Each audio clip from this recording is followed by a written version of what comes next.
या व्हिडिओमध्ये आपण बियांच्या विविध प्रकारांबद्दल चर्चा करणार आहोत. बियांच्या विविध प्रकारांच्या वर्गीकरणाकडे वळण्यापूर्वी मला बीजाच्या एका विशिष्ट भागाबद्दल चर्चा करायची आहे, ज्याला बीजपत्र म्हणतात.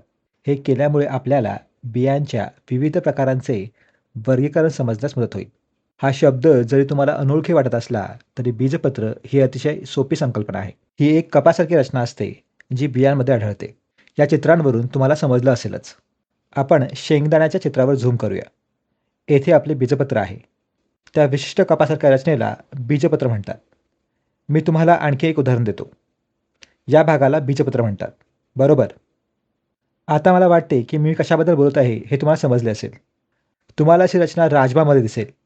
तुम्हाला अशी रचना तांदूळ, गहू, मका आणि इतर विविध धान्यांमध्येही दिसेल. बीजपत्राचे दुसरे नाव बीजाचे पान असेही आहे. मी तुम्हाला एक छोटासा व्हिडिओ दाखवतो, म्हणजे हा शब्द कसा आला हे तुम्हाला समजेल. हा एका बीजातून बाहेर येऊन वाढणाऱ्या वनस्पतीचा टाइम लॅप्स व्हिडिओ आहे.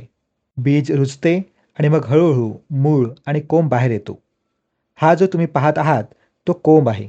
तुम्हाला एक पान बाहेर येत आहे हे दिसत असेल, पण त्या पानाच्या खाली दोन विचित्र दिसणारी पाने आहेत. बरोबर ना?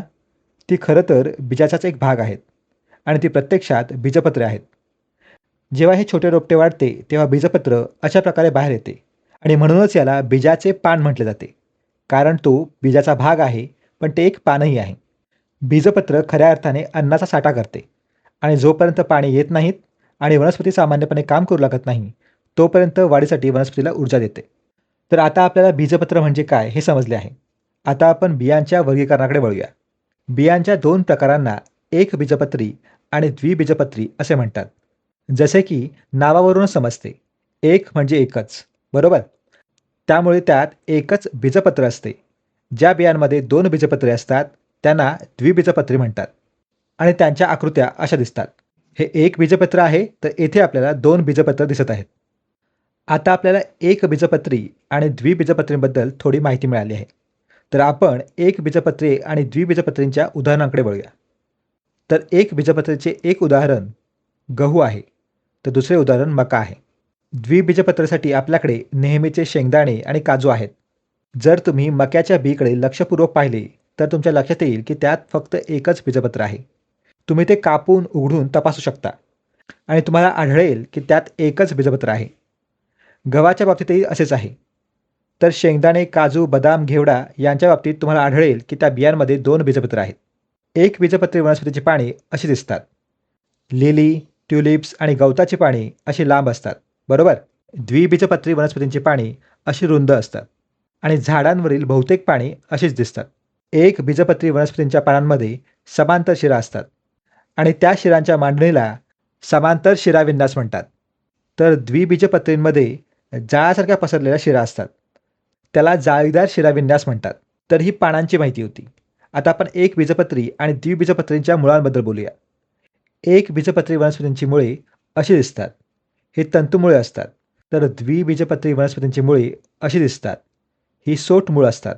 तंतुमुळाचे सहज सापडणारे उदाहरण म्हणजे गवत. जर तुम्ही गवताचे पाते उपटून काढले, तर त्याखाली तुम्हाला तंतुमुळे आढळतील. दुसरे उदाहरण लिली आहे. तर गाजर, मुळा, सलगम ही सोट मुळांची उत्तम उदाहरणे आहेत. आता आपण एक बीजपत्री आणि द्विबीजपत्रींची फुले कशी दिसतात यावर चर्चा करूया. सर्वच एक बीजपत्री आणि द्विबीजपत्री वनस्पतींना फुले येत नाहीत, पण ज्या सपुष्प वनस्पती आहेत त्यांची फुले अशी असतात. एक बीजपत्री वनस्पतींच्या फुलांच्या पाकळ्या 3च्या पटीत असतात. पाकळ्यांची संख्या 3 किंवा 6 किंवा 9 किंवा 12 किंवा 15 असते. तुम्हाला हा क्रम समजला असेल अशी अपेक्षा आहे. तुम्हाला एक बीजपत्री फुलांवर 4 पाकळ्या कधीच मिळणार नाहीत. दुसरीकडे द्विबीजपत्रींमध्ये 4 किंवा 5 पाकळ्या असतात किंवा पाकळ्या 4 आणि 5च्या पटीत असतात, जसे की 4, 8, 12, 16 किंवा 5च्या पटीत जसे की 5, 10, 15, 20 इत्यादी. म्हणजे आता तुम्ही पान, मूळ किंवा फुलं पाहून ती वनस्पती एक बीजपत्री आहे की द्विबीजपत्री या निष्कर्षावर पोहोचू शकता. आता आपण एक छोटीशी उजळणी करूया. एक बीजपत्रींची पाने लांब असतात आणि समांतर शिराविन्यास असतो. द्विबीजपत्रींची पाने रुंद असतात आणि जाळीदार शिराविन्यास असतो. एक बीजपत्रींमध्ये तंतुमुळे असतात. द्विबीजपत्रींमध्ये सोटमूळ असते. एक बीजपत्रींच्या फुलांच्या पाकळ्या 3च्या पटीत असतात. द्विबीजपत्रींच्या फुलांच्या पाकळ्या 4 आणि 5च्या पटीत असतात. मका, गहू, बार्ली ही एकबीजपत्री वनस्पतींची उदाहरणे आहेत. तर राजमा, शेंगदाणे, काजू आणि बदाम या द्विबीजपत्री वनस्पती आहेत. या व्हिडिओमध्ये इतकेच. भेटू लवकरच.